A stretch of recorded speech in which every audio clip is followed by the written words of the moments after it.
चींटियों की हिंसा हो जाएगी, सर्प को कौन छुएगा, आदि आदि।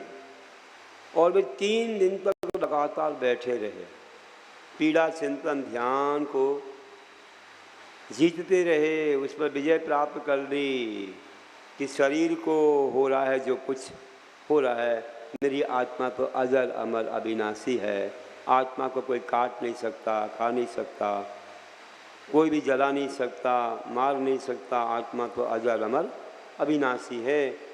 ऐसे एकत्व का चिंतन करते रहे। एगो में शाश्वत वादा नान दंसन लक्षणों शेषा में बाहरा भावा सभ्य संयोग लक्षण। मैं एक शाश्वत आत्मा हूँ, ज्ञान दर्शन स्वरूपी, शेष शरीर आदि पर द्रव्य हैं, ये मेरे नहीं हैं। तो ऐसा चिंतन करते रहे। सब संयोगज हैं, आते हैं चले जाते हैं, हमेशा हमारे साथ रहने वाले नहीं हैं। शरीर का संबंध संश्लेष संबंध है दूध पानी की तरह। बाकी और पदार्थ जो रोज आपसे मिलते हैं जुड़ते हैं लोग, कभी अलंकार वस्त्र और भी कई चीज़ें, ये संयोग संबंध हैं, जल्दी बिछड़ जाते हैं। और तादात्म्य संबंध है वह कभी हमसे दूर होने वाला नहीं है। हमारे गुणों का संबंध जो है वो तादात्म्य संबंध है। जैसे कि स्वर्ण का पीलापन कभी जाता नहीं है, ये उसकी ही चीज़ है, वैसे ही आत्मा के ज्ञान दर्शन गुण हैं, इनको कोई नष्ट नहीं कर सकता, न बाहर से आए हैं न कहीं जाएंगे। तो इस प्रकार का चिंतन करते रहते हैं और वे उपसर्ग को जीत लेते हैं। 3 दिन हो गए थे, फिर राजा ने फिर देखा आकर के, क्योंकि रोज ही देखा, इतने महान साधु हैं ऐसे तो हमने किसी संप्रदाय में नहीं देखे। मैंने भी ये धर्म पालन किया है लेकिन कभी बदल दिया। और आज पुनः श्रद्धा आई कि ऐसे मुनि, ये सच्चे मुनि हैं, ये सच्चे गुरु हैं, इन पर मैं श्रद्धा करता हूँ, यही सच्चा धर्म है। और रानी को कहा देखो तुमने परीक्षा की थी, मैंने भी जैन मुनि की परीक्षा की है। क्या परीक्षा की है आपने, जल्दी बताइए, नहीं तो मैं आहार जल का त्याग कर दूँगी, मैं आहार जल को ग्रहण नहीं करूँगी। जब ऐसा बोला तो बताया कि मैंने उनके गले में सर्प डाला। ऐसा क्यों किया आपने, मैंने परीक्षा की है, मुझे दुख हो रहा है कि 3 दिन हो गए वे वैसे के वैसे बैठे हैं। तो चींटियाँ भी लग गई होंगी, शरीर को भी खा रही होंगी, चलो जल्दी चलो मुझे दिखा दो कहाँ हैं। और वो शक्कर को लेके आई, मिश्री लेके आई, और जाकर के जहाँ पर जंगल में थे ये साधु महाराज, उनके चारों ओर थोड़ा दूर शक्कर मिश्री को डाल दिया और एक लकड़ी से सर्प को निकाल के फेंक दिया। थोड़ी देर में सारी चींटियाँ नीचे आ गई और उनसे क्षमा मांगी, आंसू बहाए। राजा ने भी क्षमा मांगी, फिर जिन धर्म का स्वरूप बताया, साधु का लक्षण, हमारे सर्वज्ञ का जिनमानी का लक्षण बताया। ये सब बताने से राजा को श्रद्धा हुई, पश्चाताप हुआ, क्योंकि जब डाला था सर्प तब नरक आयु का बंद हो गया था, लेकिन जब श्रद्धान आया, सम्यक दर्शन हुआ तो बहुत कुछ अंतर पड़ा। और ऐसा सम्यक्त हुआ, विशुद्धि बढ़ी कि भगवान के सम्मोषण में भी गया, भगवान महावीर के सम्मोषण में सहायक सम्यक दर्शन को प्राप्त कर लिया। 60,000 प्रश्न किए, प्रश्नों का जवाब सुनते सुनते कई लोग दीक्षित हो गए, अपना कल्याण कर लिया। इस वजह से राजा शरण्यक को तीर्थंकर प्रकृति का संचय हो गया। और कहाँ 57 पसदी की आयु बनी थी 33 सागरुपम, वह कम होकर के 84,000 वर्ष की रह गई। पहली पसदी में जाना हुआ है तो वहाँ तो 10,000 वर्ष की जगन है और एक सागर की उत्कृष्ट है। तो ना उत्कृष्ट ना जगन, 84,000 वर्ष के बीच की ऐसी स्थिति मिली और वहाँ पर गया है। आगे वह राजा शरण्यक जो तीर्थंकर प्रकृति का संचय करके गया, उसे कभी तीर्थंकर बनने का सौभाग्य मिलेगा। देखिए, लेकिन जो कर्म किया था बुरा पाप कर्म, उसका फल तो नरक में भोगना पड़ रहा है, तो मार काट के दुख सब। इसके बाद तीर्थंकर प्रकृति का फल उसे दिखेगा कि 6 महीने शेष रह जाएंगे तो देवता बाढ़ लगा देंगे और कोई उनको उसको मार नहीं सकता, और यहाँ रत्नों की वर्षा शुरू हो जाएगी। विचार करो कि पीड़ा चिंतन ध्यान को जीतने वाले वे मुनिराज, यशोधर मुनिराज धन्य थे, जिन्होंने 3 दिनों तक लगातार उपसर्ग को जीता, सहन किया। ऐसे महान थे। तो हम लोगों को भी ऐसे पीड़ा चिंतन को जीतना चाहिए। अनादिकाल से खूब खिलाया पिलाया है, अगर थोड़ी धर्म के अनुष्ठान में देर हो रही है और हमें भोजन नहीं मिल पा रहा है, हम नहीं पहुंच पा रहे हैं, तो सहन कर लो। कैसे सहते थे पहले भूख प्यास को, इतने काल तक सहते थे। मुनिराज तो अक्सर गाय तोड़ते ही नहीं थे, और कई और भी लोग व्रत उपवास करते हैं। हमारे आदिनाथ ने 6 महीने का उपवास लिया और फिर 6 महीने का अंतराय, और बल्कि 13 महीने 9 दिन के बाद उठे। बाहुबली का 1 वर्ष का उपवास। हम तो ऐसा चिंतन करते हैं कि भोजन भोजन भोजन, तो थोड़ा सोच लें कि ये शरीर हमारा नहीं है जिसकी चिंता हम कर रहे हैं। थोड़ा दुविधा हो जाएगा, फिर खाएंगे, फिर मस्त हो जाएगा। ये तो अन्न का कीड़ा है। 10 उपवास करते हैं लोग, दूल्हे हो जाते हैं, और फिर 2-4 दिन खाने के बाद वैसे ही हो जाते हैं। तो सब हो जाएगा। इस समय धर्म ध्यान का मौका मिला है तो धर्म कर लो, अपने कर्म का क्षय कर लो, पुण्य कमा लो। ऐसा सोच करके वे इसको जीत लेते हैं। तो शरीर, इसके बारे में अलग से 4 लाइनें लिखी थी कि शरीर आदि में कष्ट होए जब, शरीर आदि में कष्ट होए तब, मानस खिन्न हो जाता, पीड़ा चिंतन ध्यान तभी हो, अशुभ बंध भी हो जाता। तन नश्वर है आत्म अमर है, ऐसा चिंतन जब आता, पीड़ा चिंतन विजयी बन कर, आत्म ध्यान में रम जाता। और इसके बाद हम चलते हैं निदान। निदान नाम का आत्मध्यान कैसे जीतना चाहिए, ये निदान क्या है। निदान एक आत्मध्यान भी है और निदान एक शब्द भी है। और शब्द बहुत खतरनाक होती है, वो मिथ्यात्व रूप होती है।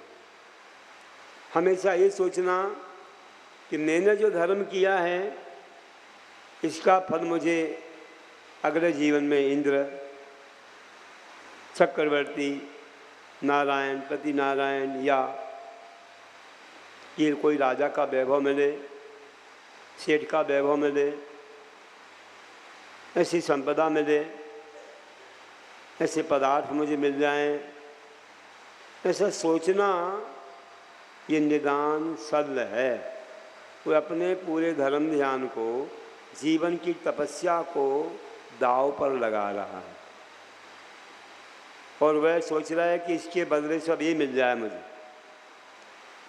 ये मिथ्यादर्शी है। और सम्यदर्शी ये विचार करता है कि मैं जो धर्म कर रहा हूँ इसका फल तो मुझे मोक्ष चाहिए, कर्मों की निर्जरा चाहिए,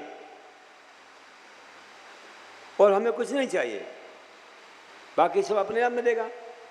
जो यहाँ से पारसनाथ की टिकट कटवाएगा तो बीच के रास्ते तो बीच का स्टेशन तो मिलेगा ही मिलेगा, इसकी क्या चिंता करना है। जो मोक्ष के लिए पुरुषार्थ करेगा उसको अभी मोक्ष नहीं तो स्वर्ग भी मिलेगा, मानव पर्याय मिलेगी, और अच्छा उत्कृष्ट सब कुछ वैभव मिलेगा, क्योंकि वह मोक्ष के लिए पुरुषार्थ कर रहा है, इतना त्याग नियम संयम कर रहा है, तो उसे अच्छे से अच्छा वैभव मिलेगा। इंद्र का वैभव, राजा का वैभव, सेठ का वैभव आदि सब मिलते ही रहेंगे। इस प्रकार से हमें बीज की चिंता नहीं करना है। फसल पाते हैं बीज बोने से, और उसके बीच घास फूस आ जाती है, वह बिना मांगे ही आती है, उसको तो काट के फेंकना पड़ता है। नहीं फेंकेंगे तो फसल कमज़ोर हो जाएगी, ख़त्म हो जाएगी। वैसे ही मोक्ष जाने के बीच में हमें ये इंद्र का, राजाओं आदि का वैभव मिलेगा और हमें मनुष्य पर्याय में इसका त्याग करना पड़ेगा। त्याग नहीं करेंगे तो हमारी मोक्ष फसल हमें नहीं मिल सकती। इसलिए ये घास फूस के समान जो है इसको तो उखाड़ के फेंकना ही पड़ेगा। इस संसार का वैभव है। तो बंधुओं, ये तो अनायास हमें मिल ही जाता है, बिना मांगे मिल जाता है। मांगना तो हमें मोक्ष है और संसार की वस्तु नहीं मांगना। धर्म के बदले हमें मोक्ष ही चाहिए, कर्मों की निजरा आदि चाहिए और कुछ नहीं चाहिए। हाँ, ये भी है, कह सकता हूँ कि जो है लोगों को कुछ मन में आता है कि मुझे संसार की वस्तुएं चाहिए, तो वह इस रूप में आता है कि मुझे आज धान्य चाहिए, कपड़ा चाहिए, बर्तन चाहिए, मकान चाहिए और भी कई सामग्रियां हमें चाहिए। कोई कहे किसके बदले चाहिए आपको? धर्म के बदले? नहीं, धर्म के बदले नहीं चाहिए। धर्म से तो मोक्ष चाहिए, ये तो हमारे लिए आवश्यक सामग्रियां हैं, मुझे चाहिए। धर्म के बदले नहीं चाह रहा हूँ, ये मुझे आवश्यकताएं, किसी से बोल रहा हूँ, लाने के लिए बोल रहा हूँ, स्वयं खरीद रहा हूँ, आदि कर रहा हूँ। तो इसमें निदान नाम का आत्म ध्यान तो है, पंचेंद्रिय के विषयों को चाह रहा है, धर्म के बदले नहीं चाह रहा है। ऐसे ही रूटीन में उसको चाहिए से चाह रहा है और नहीं मिलती तो संदा भी रखता है और जो भी होता है। लेकिन ये निदान नहीं है, निदान नाम की शब्द नहीं है। ये निदान आत्म ध्यान हो सकता है और आत्म ध्यान तो 5वें गुण स्थान तक निदान नाम का हो सकता है। सम्यक दृष्टि को भी हो सकता है और व्यक्ति को भी हो सकता है, क्योंकि रोज की चीजें उसे चाहिए। लेकिन धर्म के बदले चाहेगा कि मैंने पूजा की है, मैंने उपासना की है, मैंने श्रीफल चढ़ाया है, मैंने इतना खर्चा किया है, तो इसके बदले मिल जाए तो ये गलत हो जाएगा। क्योंकि उससे तो मुझे मोक्ष चाहिए, उससे मुझे संसार की चीज़ें नहीं चाहना, नहीं तो निदान छल हो जाएगी और आप धर्म से नहीं चाहोगे, ऐसे ही चाहोगे तो वो निदान आत्म ध्यान करेंगे। दोनों में फर्क है ना। निदान शब्द मिथ्यादृष्टि करता है और निदान आत्म ध्यान तो सम्यक दृष्टि और एक अनुवृत्ति को भी होता है। तो इंद्रादित्य की संपदा इंद्रिय के वे भोग, आगे हमको प्राप्त हो यही निदान प्रयोग। इस प्रकार से वह जो संसार की वस्तुएं मांगता है वो निदान है। तो निदान शब्द को ना करते हुए निदान आत्म ध्यान को भी जीतने के लिए हमें हमेशा ये सोचना है कि मेरे पुण्य पाप से सब मिलता है। दाने दाने पर लिखा है खाने वाले का नाम। मुझे कुछ नहीं सोचना है, मैं तो कर्तव्य करता चला जाऊं, अपने आप सब साधन मिलते जाएंगे और मैं हमेशा संसार के कार्य अपने सानंद रूप से करते हुए एक दिन संसार को छोड़ करके और मुझे मोक्ष जाना है। मुझे इन सब चीज़ों की कोई आवश्यकता नहीं है, लेकिन व्यवहार में कुछ करना पड़ता है, थोड़ा कुछ व्यवस्था बनाने के लिए। लेकिन जब बाद में ऐसी अवस्था आ जाती है कि अब हमारी व्यवस्था हमें धर्म से बनाना है, त्याग से बनाना है, संयम से बनाना है, तो वह भी उसे एक दिन उपलब्ध हो जाता है। तो ऐसे कुछ संदर्भ हैं जिनमें की बड़ी परीक्षा होती है कि एक बार क्या होता है, एक राजा विचार करता है कि मुझे गरीबों की सहायता करना है, करता भी रहता है। बहुत बार वह गांव में जाता है। गांव के बाहर कई गरीब लोग भी रहते हैं। उन गरीब लोगों के लिए जो भी आवश्यकता है उसकी पूर्ति करता है। तो एक दिन वह सुबह 4 बजे निकल जाता है। 4 बजे निकल करके वह ये देख रहा है कि हमारे राज्य में कोई गरीब या परेशान दुखी कोई तो नहीं है, अथवा कोई दुखी होगा तो मैं निश्चित रूप से उससे सहायक बनूंगा और जो भी धन वैभव इसे देना है हम दे करके मुझे बड़ा आनंद होगा, खुशी होगी। तो वह 4 बजे से निकला है और निकल करके अपने मंत्री के साथ और अपने जो भी खजांची के साथ जा रहा है। उनके साथ कुछ सैनिक लोग भी हैं।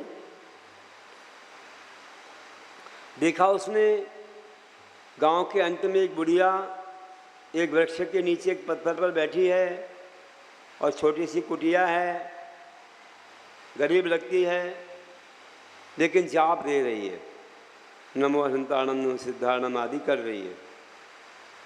तो देख करके भाव आया कि बुढ़िया इतनी गरीब है, ध्यान भी कर रही है, इसको कुछ हमें देना चाहिए, अच्छा पक्का घर बन जाए आदि आदि। बैठा रहा, थोड़ी देर बैठा, 1 आध घंटे के बाद बुढ़िया की सामायिक पूरी हो गई। उसने देखा कौन बैठा है, राजा आए हैं। आइए राजा, बैठिए राजा, सेवा कहिए राजा, प्रणाम। तो उसने कहा, राजा ने कहा कि अम्मा जी मुझे तो कोई सेवा नहीं चाहिए, मैं जो तुम्हारे लिए कुछ करना चाहता हूँ, आप जाप देती हूँ, फिर भी झोपड़ी में रह रही हूँ, कुछ मांगो मेरे से, कुछ मांग लो, नहीं तो मैं तुम्हारा घर अच्छा बनवा दूँ। बेटा मुझे कुछ भी नहीं चाहिए, घर जैसा है सो ठीक है, हमारा पुण्य उदय आएगा, एक बेटा है थोड़ी कमाई करता है, भाई पुण्य आया तो सब हो जाएगा। और मैं ये सब पाने के लिए जाप नहीं दे रही हूँ, मुझे तो कर्मों की निर्जला चाहिए, मुझे और कुछ नहीं चाहिए। ठीक है अम्मा जी, अब आपको नहीं चाहिए तो कोई बात नहीं, नहीं तो मेरा भाव था कि आपको कुछ दे दूँ। तो मुझे कुछ भी नहीं चाहिए, मैं तो बस मोक्ष चाहती हूँ, कर्मों की निर्जला चाहती हूँ।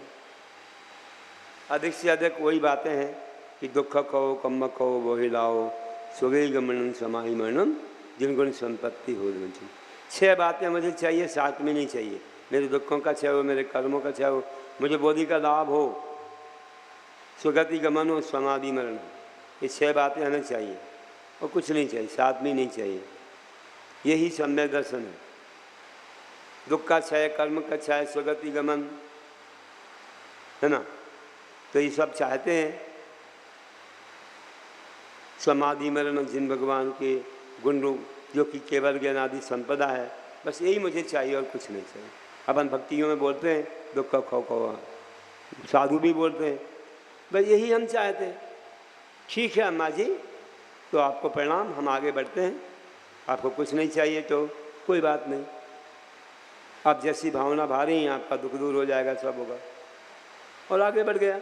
आगे गया तो दूसरी एक बुढ़िया जाप दे रही थी, लगता है इसी की नकल कर रही हो, थोड़े दूर ही था, वो भी झोपड़ी में थी, वह जाप दे रही थी लेकिन इस जैसी नहीं, ये तो बिल्कुल अच्छे कागज से बैठी थी कि कब राजा आ गया मैं मालूम ही नहीं। और वह तो यहाँ वहाँ देख रही थी।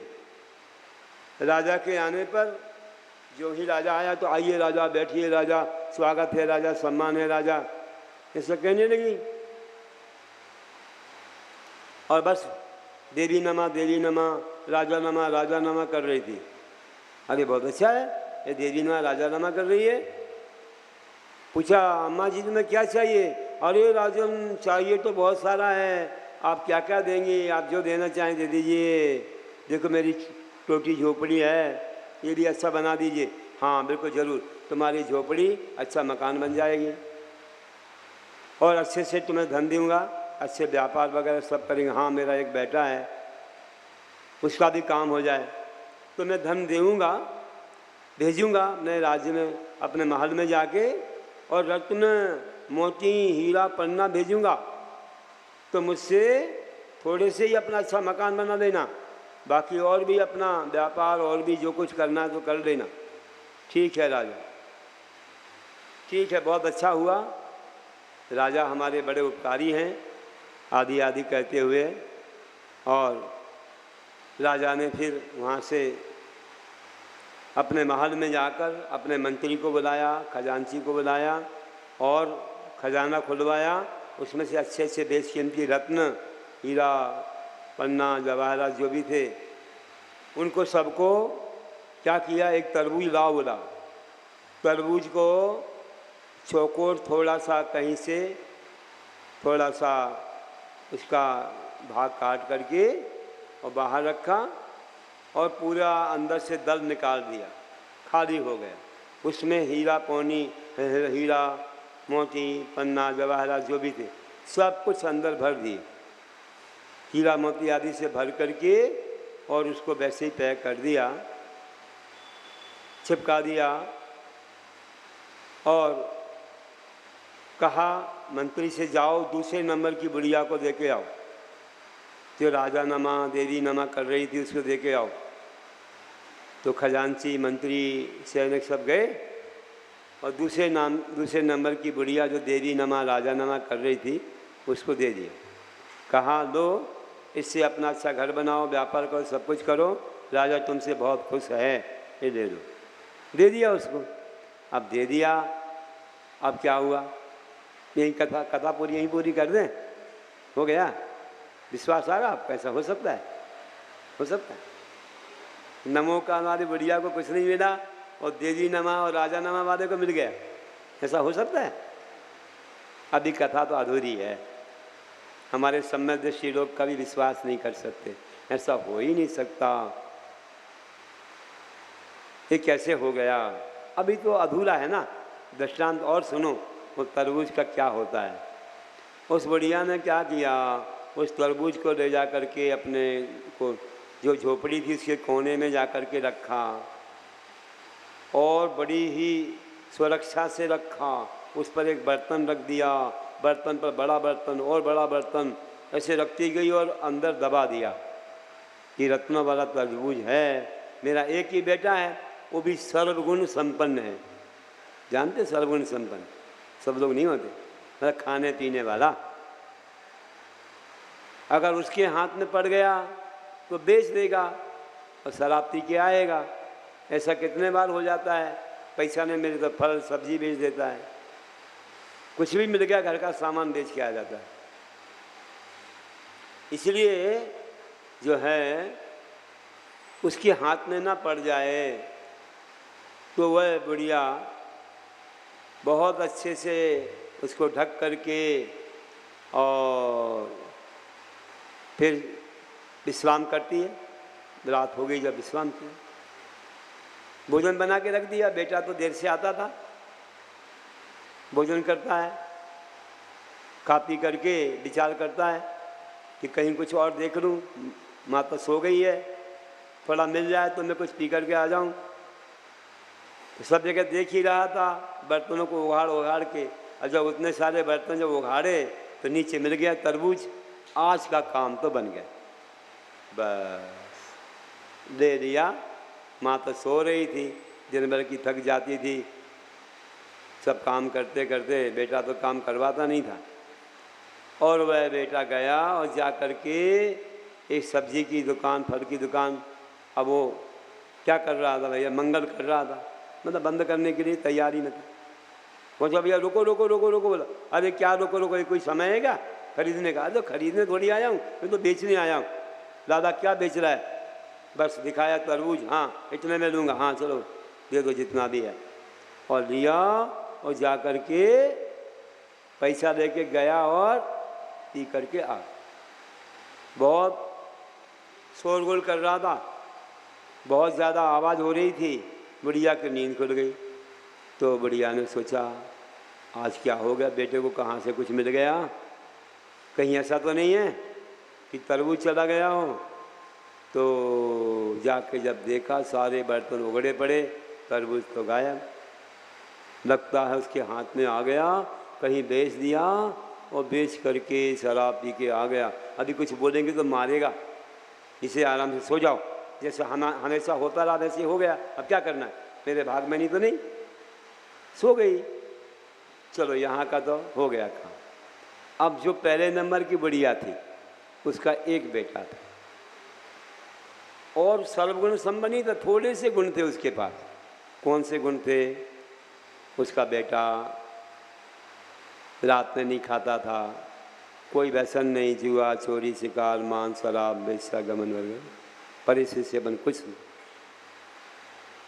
यहाँ तक जमी कंदरी नहीं खाया, आलू प्याज। रोज मंदिर जाता था, अभिषेक करता था, पूजा करता था, माँ की सेवा करता था, पानी वगैरह ला के देना, घरेलू काम भी संभाल देना, और छोटी सी दुकान भी थी किराने की, वो चलाता था और घर का खर्चा अच्छा चलता था। आराम से रोज़ गंदोदक लेके आता, माँ को देता, है ना, पूरी सेवा करता। बाज़ार जाता, जो भी वस्तु चाहिए ला के देता। अब जब बाज़ार जाने का समय आया सुबह, तो कहता है माँ बाज़ार जा रहा हूँ, कुछ लाना है क्या? मुझे दुकान का सामान लाने तो ले आऊँगा, तुम्हें क्या चाहिए? इतनी गर्मी पड़ रही है बेटा इतनी गर्मी पड़ रही है तो क्या क्या लाएगा? जो तुझे चाहिए सो ले आ, जो तुझे चाहिए तो ले आ, पैसा दे दे। मुझे क्या चाहिए? मेरी तो उम्र हो गई, क्या खाना क्या पीना, मेरी उम्र हो गई, और तुझे चाहिए तो तू ले आ। बेटा बोला माँ तुम तो ऐसे ही बोलती रहती हो, मुझे तो बहुत दया आती है, इतना काम करती हो फिर भी कुछ नहीं मंगाती हो, जो मिल गया रूखा सूखा तो खाती हो, अब मुझे ही लाना पड़ेगा, मैं क्या करूं? चलो गया। तुम्हारे भी बेटे लोग पूछते होंगे ना जब बाजार जाते हैं, नहीं पूछते क्या? थोड़ा ये लोग सिर नहीं हिला रहे हैं, कुछ गड़बड़ सा लगता है। कई बार क्या होता है ना, बेटे लोग सोचते हैं कि हम तो परेशान हो जाते हैं, एक कितनी बड़ी लिस्ट बना देते हैं, पूछो तो ये लाना वो लाना वो लाना, और थोड़े दूर जाने का फिर बुलाते हैं, यहाँ बेटा थोड़ा लौट के आ, बता दूँ ये भी रह गया। इसलिए बड़े बेजार हैं। इसलिए जब बाज़ार से आने के बाद पूछते हैं कि माँ कुछ चाहिए तो नहीं था, अब क्या तू आ ही गया, अब क्या चाहिए? तो ऐसे तो नहीं है तुम्हारे बेटे, तुम ज़्यादा बड़ी लिस्ट तो नहीं बनाती, बहुत सारा काम तो नहीं बताती, सही से ही बताना। ऐसा मुझे लगता है कि तुम्हारे बेटे सुनते नहीं हैं, बाद में आने के बाद पूछते हैं जब बाज़ार से आ जाते। तो तुम तो कहना शुरू कर दो, जब भी कोई पूछे ना, बिन मांगे मोती मिले, मांगे मिले ना भी, तुम तो बोलना शुरू कर दो। क्या शुरू कर दो? सुन रहे अच्छे से? अरे हाथ जोड़ के बैठो, अच्छी आंखें खोल के बैठो, सुनो हम क्या सुना रहे हैं, सुन रहे? नहीं तो प्रमाद आएगा, हम नहीं जानते। देखो कितनी अच्छी बात हो रही है, तरबूज किसके पास आ रहा है, रत्नों का तरबूज किसको चाहिए आप सोचो। तो क्या हुआ कि अब तुम तो बोलना शुरू कर दो। बेटा पूछ रहा था और माँ कह रही थी बेटा मुझे क्या चाहिए, तो तुम्हारे बेटे पूछते नहीं हैं, तो माँ कहती थी क्या खाना क्या पीना, अब तो उम्र हो गई। तुम भी कहो क्या खाना क्या पीना, अब तो उम्र हो गई। तो बेटे बार बार पूछेंगे, और तुम बार बार कुछ भी कहोगे तो नहीं पूछेंगे, है ना? कुछ ना मांगो तो सब पूछेंगे। निषेध में आकर्षण बोलते हैं, निषेध में आकर्षण होता है। तो चलिए अब क्या हुआ, ये बहुत अच्छी कहानी है।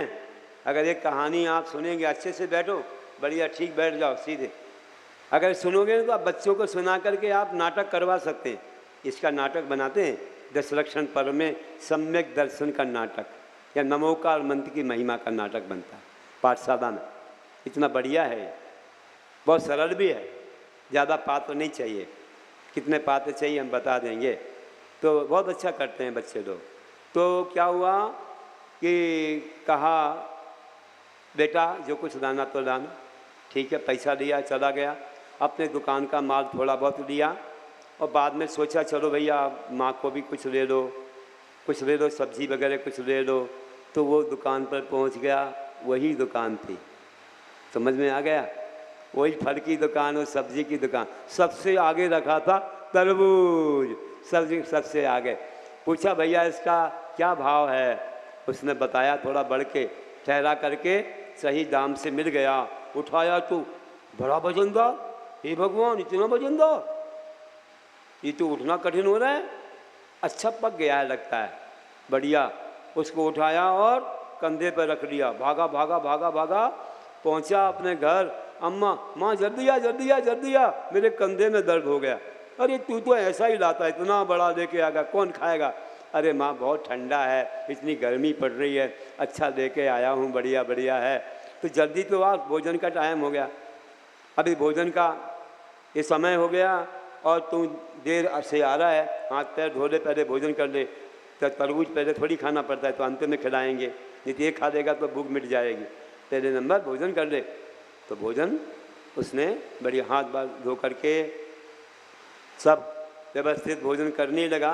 करते करते करते अंत में माँ को ध्यान आ गया, तरबूज तो बना ले, नहीं तो उठ जाएगा बेटा। तो जल्दी से तरबूज बनाया, और तरबूज को जीव बनाया, ये क्या है?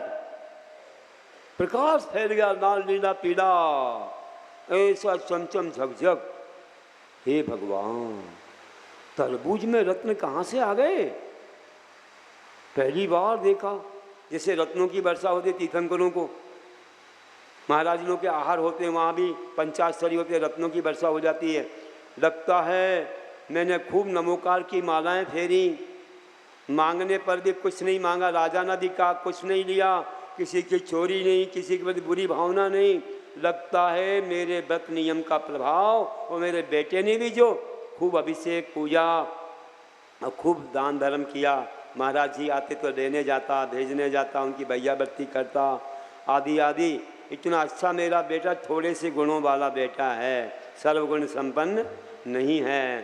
तो ऐसे बेटे का पुण्य और मेरे पुण्य ने कमाल कर दिया, और रत्न आ गए तरबूज के रूप में, जैसे वर्षा हो गई। बहुत अच्छा है बेटा, उठा ले इसको, उठा ले बेटा, मैंने किसी की चोरी नहीं की, इसको रख ले, अच्छा सा घर बना ले, तेरे राजा की भावना है कि अच्छा घर बन जाए, अब तो ये मेरा ही है, किसी से मांगा नहीं है, अच्छा घर बना ले। देवों के तरफ को अतिशय हो गया लगता है, अच्छा घर बना ले, अच्छी दुकान कर ले, और थोड़ा सब लोग पूछेंगे तो छुपाना मत, आजू बाजू वाले पूछेंगे उनको थोड़ा थोड़ा दे देना, वे भी अच्छे सुखी हो जाएं, नहीं तो ईर्ष्या करेंगे कि ये बड़ा हो गया हम छोटे, उनको भी थोड़ा थोड़ा दे देना। और अपने रिश्तेदारों को भी दे देना, वे भी आएंगे पूछेंगे कि ये रत्न कहाँ से आ गए, तो कह देना कि तरबूज में से रत्न मिले हैं, ये वर्षा हो गई, समझो मेरे पुण्य से, नमोकार मंत्र की महिमा से। देखो भाई, कोई लेट आए हैं, अब उनको हम शुरू से कथा नहीं सुनाएंगे, कथा तो पूरी होने वाली है। कितनी अच्छी कथा आज थी, चूक गए तो देखिए आप लोग सुना देना बाद में, ठीक है ना भैया। तो क्या हुआ कि बस बेटे ने उठाया और कहा थोड़े बच जाएं तो हारी बीमारी को रख लेना बेटा, और बेटे ने उठाए सब रत्न, और उनसे जैसी जैसी माने का जैसा कहा माने, जैसी शिक्षा दी बस वैसा ही कर लिया, आज्ञाकारी था। अच्छा घर बनवा लिया पक्का, अच्छी दुकान कर ली, थोड़े से रत्न, एक एक दो दो चार चार रत्न अपने आजी बाजी वालों को, बहुत बेशकीमती रत्न थे, एक एक रत्न में तो ये घर बन जाए ऐसा, बड़े कीमती थे, और दे दिए, थोड़े रिश्तेदारों को दे दिए, सब खुश हो गए। छुपाई नहीं बात, बता दिया कि तरबूज में रत्न निकले हैं, बेटा खरीद के लाया था, उससे रत्न निकले। तो सब खुश हो गए, सबकी सद्भावनाएं रहीं, और थोड़े रत्न रख लिए, जीवन अच्छा चल रहा था। थोड़े दिनों के बाद फिर राजा को ध्यान आया, चलो भाई देखने चलते हैं, हमने किसी की सहायता की थी, किसका क्या हुआ। फिर आया तो फिर वही बात, वह बुढ़िया, पहली वाली बुढ़िया तो पेड़ के नीचे बैठी, पत्थर पर बैठी और नमो हंताणम आदि कर रही थी।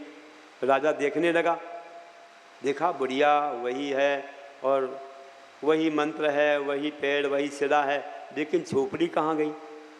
झोपड़ी का तो पक्का घर बन गया, पहले झोपड़ी में थी, ये क्या हो गया?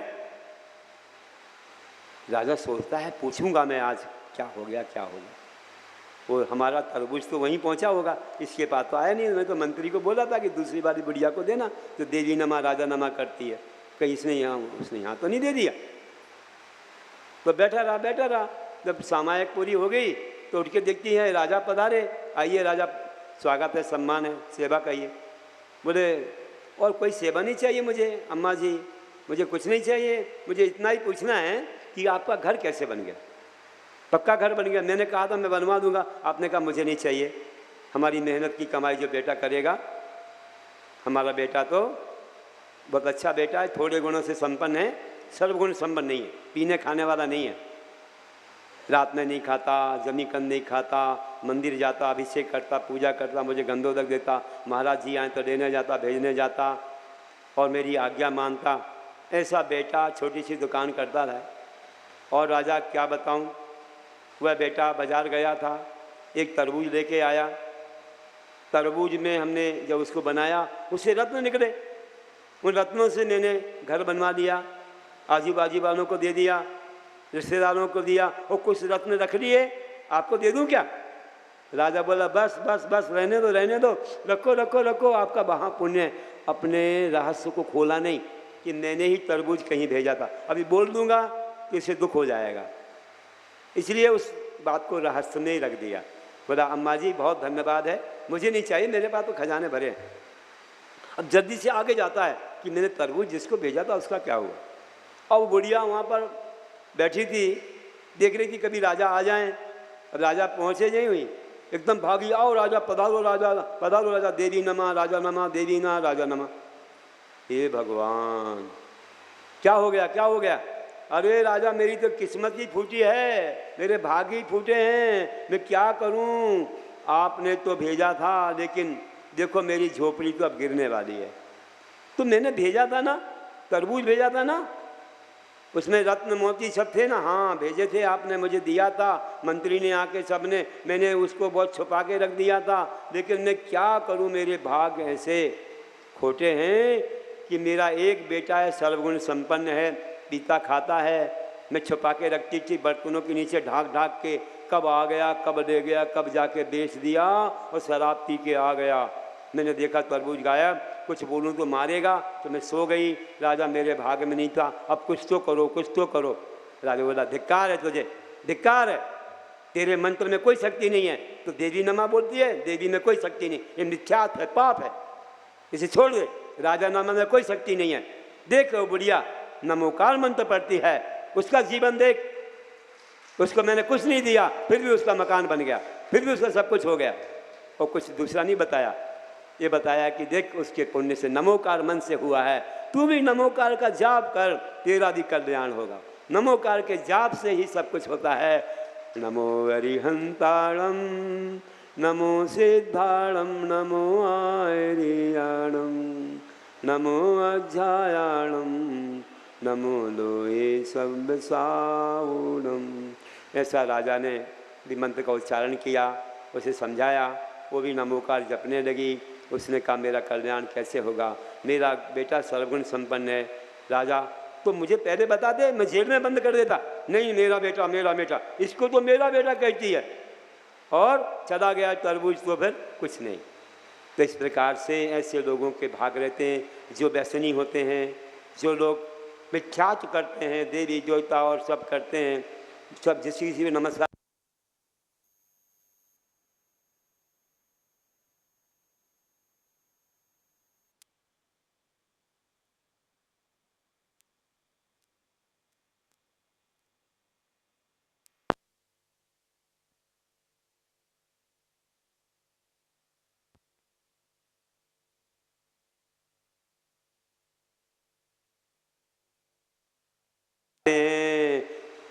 भागहीन को ना मिले ईश्वर वस्तु का योग, दाख पके तब काग के होए कंठ में रो।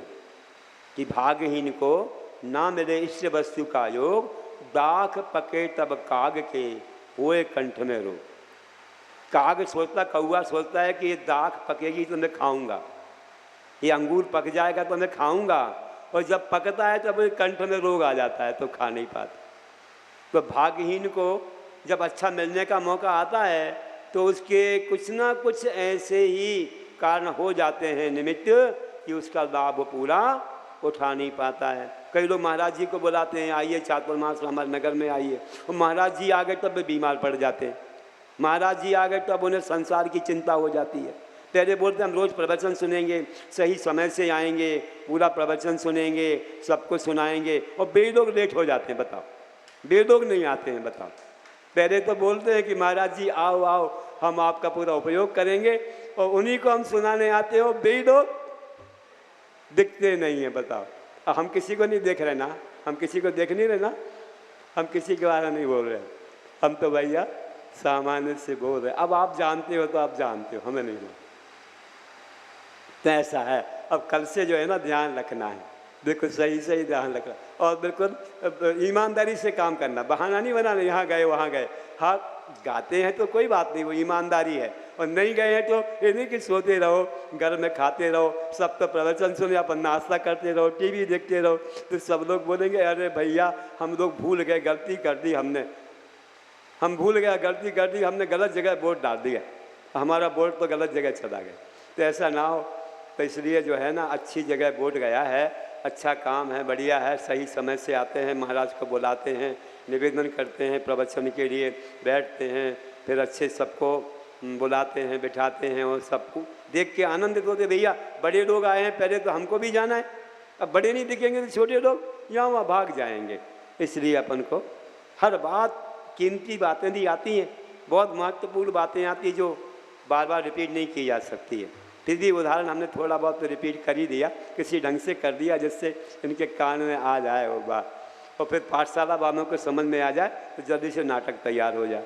एक छोटा सा बच्चा भी सुन रहा है, बड़ा लगन से उसने पूरा ही सुन लिया, उसको भी एक पात्र बना देना। ये नाटक दीदी बताते हैं लोग, पूरा आपका तैयार करा देंगे अच्छे से, तो ये बढ़िया अच्छा होगा। इससे सम्यक दर्शन की महिमा और नमोकार की महिमा, फिर नमोकार का भजन पढ़ना, सारे पात्र एक साथ हो जाते हैं, नमोकार का भजन पढ़ते हैं। तो ऐसे उस दक्षिण भारत में सुना अच्छा उदाहरण है, बहुत अच्छा उदाहरण है।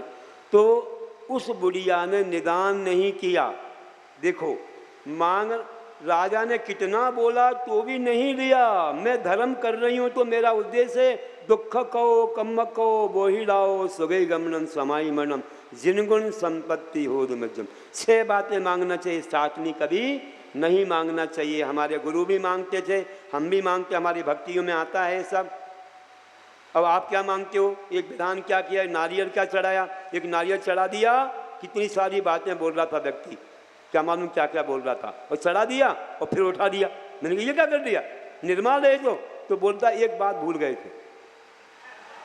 बताओ आप, ना जाने कितनी 6,000 बातें तो मांग रहा, एक बात भूल गया। संसार की बातें मांग रहा एक नारियल के पीछे। अरे एक है साधे सब सदे, सब साधे सब जा, एक ही मांग लो सब मिल जाएगा। मोक्ष मांग लो तो मोक्ष के बीच में जितनी अच्छी अच्छी चीजें सब मिल जाएंगी, स्वर्ग में मिलेगा, राजा भी, सारी चीजें मिलेंगी। एक मांगो मोक्ष, शिखर जी का टिकट कटवाओ, सारे स्टेशन मिलेंगे आपको, क्यों चिंता करते हो? एक ही मांगो, मोक्ष है भगवान, मोक्ष फल प्राप्त है फलम निरपामति, चढ़ा दो। तो ऐसे लोग संसार की चीजें मांगते हैं। अब ऐसे प्रवचन सारे लोगों को मिलना चाहिए, आपके बड़ौत नगर को, उन्हें मालूम पड़े कि कोई भी विधान पूजा कुछ भी करते हैं, आहार दान कुछ भी, कभी संसार की वस्तु मत मांगो। और महाराज जी लोग आते हैं प्राय करके, इस तरफ के लोग ऐसे हैं दिल्ली साइड के, वे संसार की बातें ज़्यादा मांगते हैं। हमारी शादी हो जाए, हमारा विवाह हो जाए, हमारी पुत्री ये हो जाए, हमारी दुकान चल जाए, रोग ठीक हो जाए, ऐसी बातें मांगते बैठते। यहाँ के लोगों में बहुत कांक्षा है, और जगह के लोग नहीं मांगते हैं। एमपी तरफ के लोग वे तो यही कहते हैं महाराज जी बस आपकी कृपा हो, हमारे जीवन में सुख शांति रहे, हमारा जीवन धर्म से ओतप्रोत रहे, हमको मोक्ष मार्ग मिले, हमको अच्छा धर्म ध्यान हो, ऐसी बात कहते हैं। और यहाँ के लोग कुछ जानते नहीं हैं, बहुत लोग ऐसे हैं, कुछ सभी तो नहीं हैं लेकिन बहुत कुछ अच्छा नहीं लगता। कभी भी साधु से कहो तो हे गुरुदेव मुझे भी धर्म की प्राप्ति हो, मेरे धर्म की वृद्धि हो, और धर्म से ही सब होगा। धर्म की वृद्धि होगी तो पुण्य आएगा, पुण्य आएगा तो वैभव आएगा। तो दुखों खाओ, या ये बोलो कि मेरे दुखों का क्षय हो, कम्मक हो, कर्मों का क्षय हो, बोधि लाभ, रत्नत्र की प्राप्ति हो, सुगति गमन, अच्छी गति में जाए जहाँ पर मुझे जैन धर्म मिले, समाई मरण, भगवान का नाम ले ले मरण हो मेरा, और जिन संपत्ति हो मुझे। ये संपत्ति नहीं जड़ वैभव, जिनगुण संपत्ति, जिन भावों के गुण रूपी संपदा, मतलब केवल ज्ञान आदि मुझे प्राप्त हो। ये 6 बातें मांगना, 7वीं मांगोगे तो मिथ्या दृष्टि हो जाओगे। कांक्षा नहीं करना, निकांक्षित अंग होता सम्य दृष्टि का, कांक्षा नहीं करनी चाहिए। आज से सब नियम ले लो कि हम मांगे तो 6 मांगेंगे, 7वीं कभी नहीं मांगेंगे, तो आप सम्य दृष्टि हो जाओगे और आपको सब कुछ मिलेगा, आपको समोषण और मोक्ष सब कुछ मिलेगा, और बीच के सारे स्टेशन आपको मिल जाएंगे। तो अपन को आज ये संकल्प करना है कि हमें क्या मांगना क्या नहीं मांगना।